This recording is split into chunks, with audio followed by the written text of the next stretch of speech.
മട്ടാഞ്ചേരി നേരെ. നമ്മളെന്തായാലും പോകണം മട്ടാഞ്ചേരി വഴിയാണെന്ന് തോന്നുന്നു കേട്ടോ. എന്തായാലും ഞാൻ മാപ്പിൽ ചെല്ലാനം കണ്ടായിരുന്നു. ചെല്ലാനം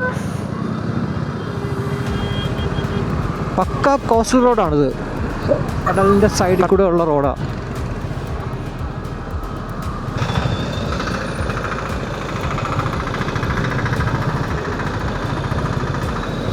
ഇതാണ് തോപ്പുംപടി കേട്ടോ. തോപ്പുംപടി പാലം. അപ്പോൾ നേരത്തെ കണ്ടത് തോപ്പുംപടി പാലം അല്ലേ?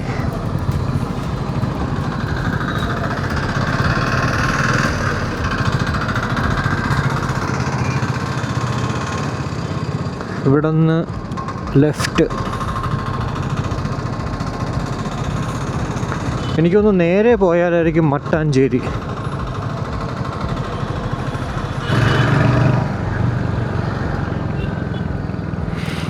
നമ്മളെന്തായാലും ആ ഒരു കടലിൻ്റെ ഭാഗത്തേക്ക് എത്തുന്നേ ഉള്ളൂ കേട്ടോ. മാപ്പിൽ കാണാം ഇത് നേരെ ഈ ഒരു റോഡ് ചെല്ലുന്നത് ആ ഒരു കടലിൻ്റെ ഭാഗത്തേക്കാണ്.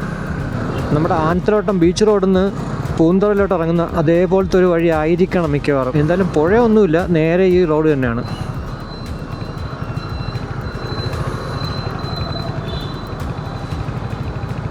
കേറട്ടോ.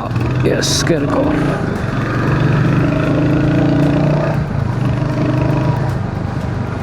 ചെല്ലാനം നേരെ, മട്ടാഞ്ചേരി റൈറ്റ്. ഞാൻ പറഞ്ഞില്ലേ, അപ്പോൾ അതിന് ആ റോഡ് നേരെ നമ്മളിപ്പോൾ ലെഫ്റ്റ് തിരിഞ്ഞാൽ നേരെ പോയി കഴിഞ്ഞാൽ മട്ടാഞ്ചേരി ആയിരിക്കും. ഇടക്കൊച്ചി, ഫോർട്ട് കൊച്ചി.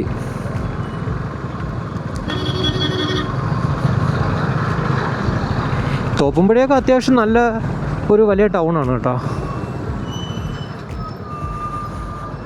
ചങ്ങാതി പഴയ ട്രിവാൻഡ്രം വണ്ടിയാണ്. KL01AQ.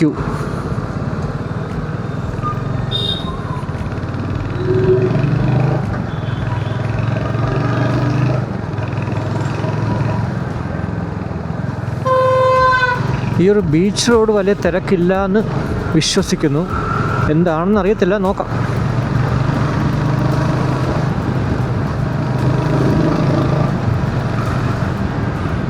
കണ്ണമ്മാലി, fort Kochi right. കഴിഞ്ഞൊരു കൊല്ലം വീഡിയോയിൽ പലരും പറഞ്ഞിട്ടുണ്ടായിരുന്നു ഞാൻ ഈ ലെഫ്റ്റും റൈറ്റും പറയണത് തെറ്റാണെന്നുള്ളത്, തിരിച്ചാണ് പറയുന്നതെന്നുള്ളത്. അതുകൊണ്ട് തന്നെ ഇപ്പോൾ ഞാൻ എന്തായാലും മാക്സിമം ശ്രമിക്കുന്നുണ്ട് ലെഫ്റ്റും റൈറ്റും കറക്റ്റ് പറയാനായിട്ട്. എനിക്ക് എപ്പോഴും തെറ്റുന്നൊരു കാര്യമാണ് കേട്ടോ ഈ ലെഫ്റ്റും റൈറ്റും. അത് പണ്ട് മുതൽ എനിക്കെപ്പോഴും ഈ കോസ്റ്റൽ റോഡ് ഭയങ്കര ഇഷ്ടമാണ്. അതുകൊണ്ടാണ് നമ്മളവിടെ നിന്ന് കൊല്ലത്തൊക്കെ പോകുന്നത് ഞാൻ ഈ കോസ്റ്റൽ റോഡ് ഒഴിവാക്കും. എപ്പോഴും പൊതുവെ തിരക്ക് കുറവായിരിക്കും നമ്മുടെ കോസ്റ്റൽ റോഡിൽ. ഇവിടുത്തെ കാര്യം എനിക്ക് അറിഞ്ഞൂടെ എന്തായാലും.